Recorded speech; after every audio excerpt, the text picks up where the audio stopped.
Tuhan memperhatikan Sarah seperti yang difirmankannya, dan Tuhan melakukan kepada Sarah seperti yang dijanjikannya.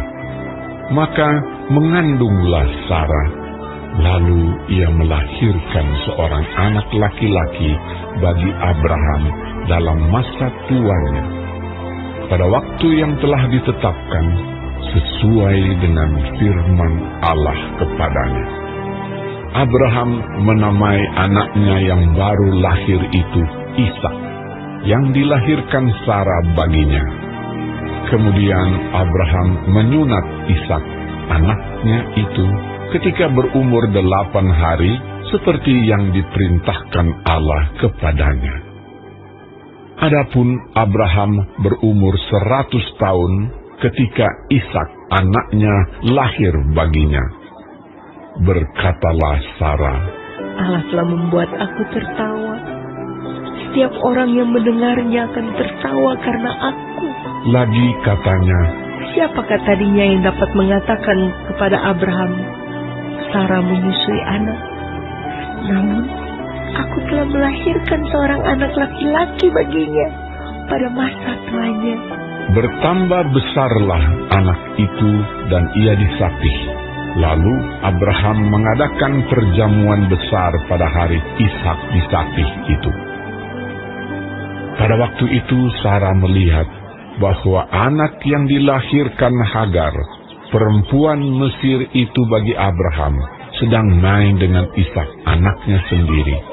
Berkatalah Sarah kepada Abraham, usirlah hamba perempuan itu beserta anaknya, sebab anak hamba ini tidak akan menjadi ahli waris bersama-sama dengan anakku Ishak.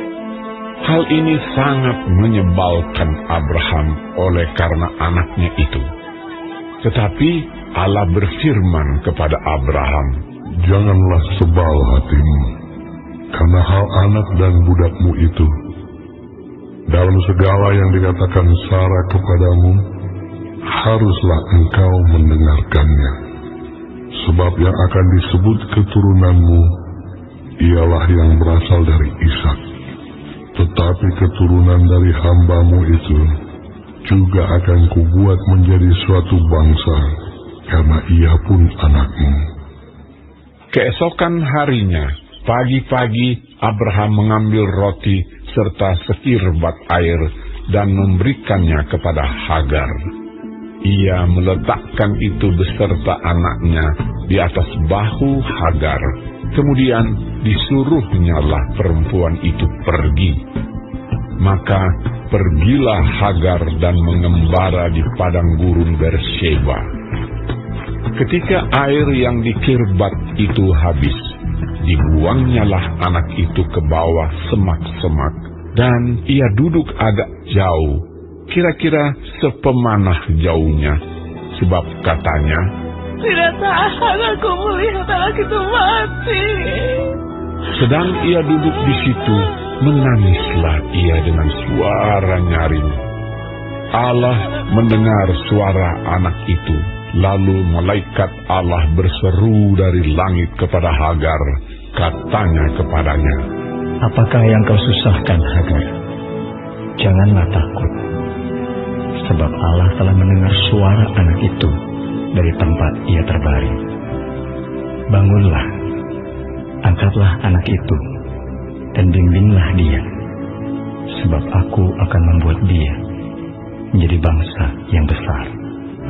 Lalu Allah membuka mata Hagar, sehingga ia melihat sebuah sumur. Ia pergi mengisi kirbatnya dengan air, kemudian diberinya anak itu minum. Allah menyertai anak itu, sehingga ia bertambah besar. Ia menetap di padang gurun dan menjadi seorang pemanah. Maka tinggallah ia di padang gurun Paran, dan ibunya mengambil seorang istri baginya dari tanah Mesir. Pada waktu itu Abimelek beserta Pikol, panglima tentaranya, berkata kepada Abraham, Allah menyertai engkau dalam segala sesuatu yang engkau lakukan. Oleh sebab itu, bersumpahlah kepadaku di sini demi Allah, bahwa engkau tidak akan berlaku curang kepadaku, atau kepada anak-anakku, atau kepada cucu cicitku, sesuai dengan persahabatan yang kulakukan kepadamu. Demikianlah harus engkau berlaku kepadaku dan kepada negeri yang kau tinggali sebagai orang asing. Lalu kata Abraham, Aku bersumpah. tetapi Abraham menyesali Abimelek tentang sebuah sumur yang telah dirampas oleh hamba-hamba Abimelek.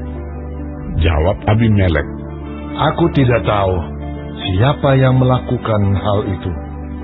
Lagi tidak kau beritahukan kepadaku, dan sampai hari ini belum pula ku dengar. Lalu Abraham mengambil domba dan lembu dan memberikan semuanya itu kepada Abimelek. Kemudian kedua orang itu mengadakan perjanjian.